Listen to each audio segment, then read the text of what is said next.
Officer, put him in solitary confinement.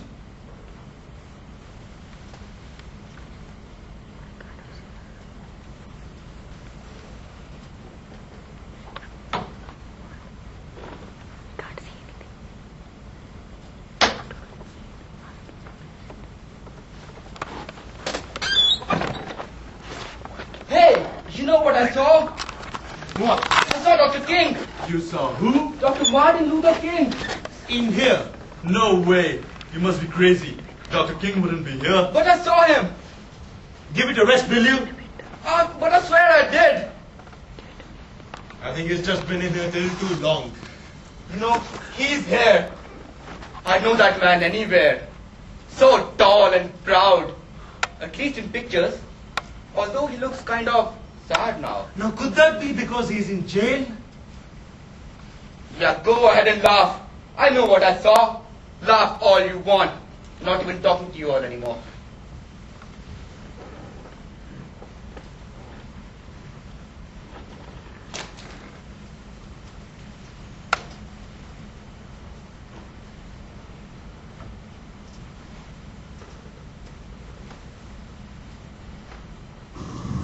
My dear fellow clergymen, while confined here in the Birmingham City Jail, I remembered your recent statement calling our present activities unwise and untimely.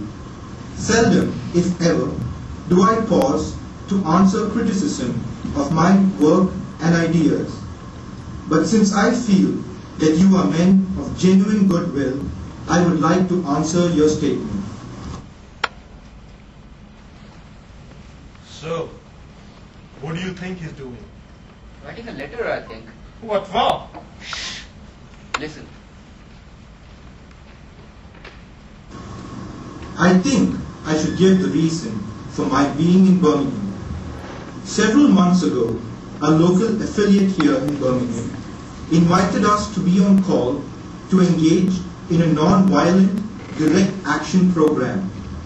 So I am here, along with several members of my staff, because we were invited here. Beyond this, I am in Birmingham because injustice is here. I cannot sit idly by in Atlanta and not be concerned about what happens in Birmingham. Injustice anywhere is a threat to justice everywhere. You deplore the demonstrations that are presently taking place in Birmingham.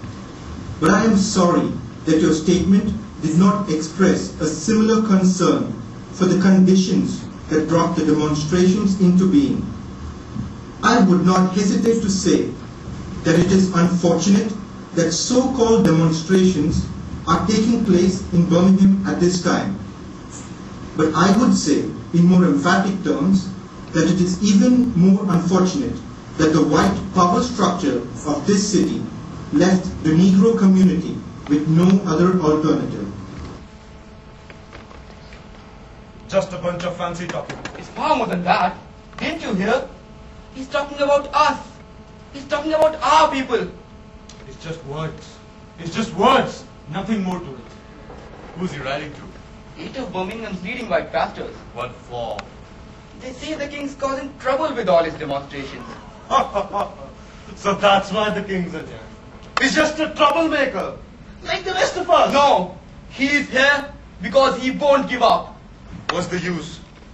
There's no use trying. But it's working. It sure doesn't look like it's working to me. You can't win with just a few speeches. You've got to keep fighting until the whites listen. The whites, they never listen to a letter like that. They'll have to. Or what? What are you going to do, huh? Don't you get this? You can't get anything done without a gun. They don't listen at all to you. No, you are the one who doesn't listen. Things will never change. Birmingham is probably the most thoroughly segregated city in the United States. Its ugly record of police brutality is known in every section of this country. Its unjust treatment of Negroes in the courts is a notorious reality. There have been more unsolved bombings of Negro homes and churches in Birmingham than any city in this nation.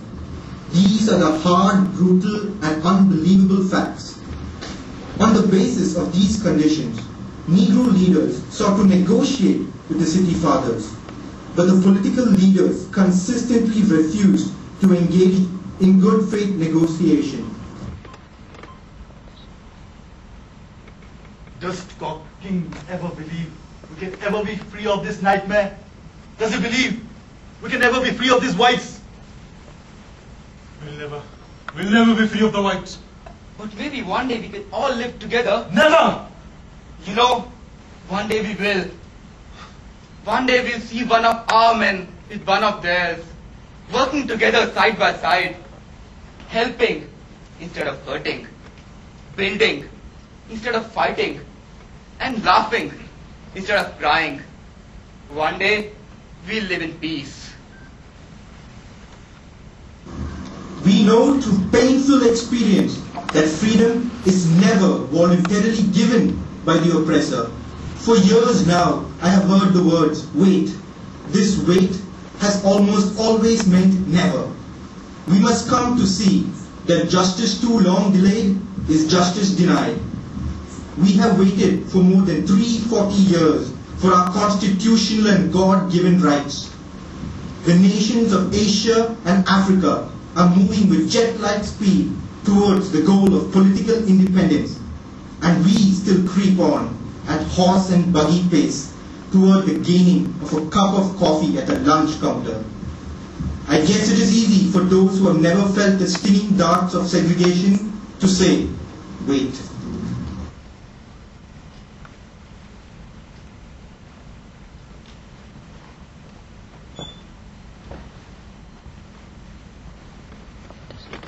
Papa. Hey! How's my little girl? Good. I miss you. When are you coming home? Soon. I hope. I hope so. Don't cry. It'll be okay. But I miss you. I want you home. I will be. When I get out, we'll do something special. Anything you want. Really? You name it, and we'll do it. Anything? Nothing's too good for my girl. Let me go to Funtown. Sure, honey. Sure. Really, Papa? Oh, thank you, Papa. You'd better go. I love you, Papa. I love you too. Thank you, officer. You can't take your daughter there. Funtown's for whites only. You know the rules? I had to tell her something. I can't understand you people. Lying to your children. I don't understand how you can keep our children from happiness. If we got money, how come we can't go to your stupid fun town? We're not your slaves anymore. We're people. Just like you.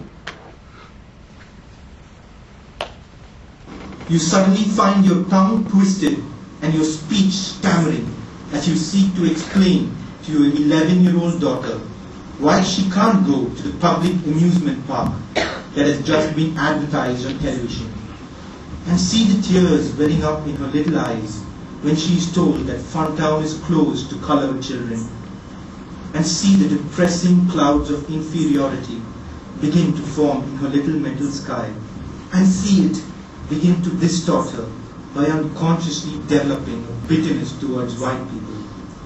You have to concoct an answer for a 5-year-old son asking in agonizing pathos, Daddy, why do white people treat colored people so mean?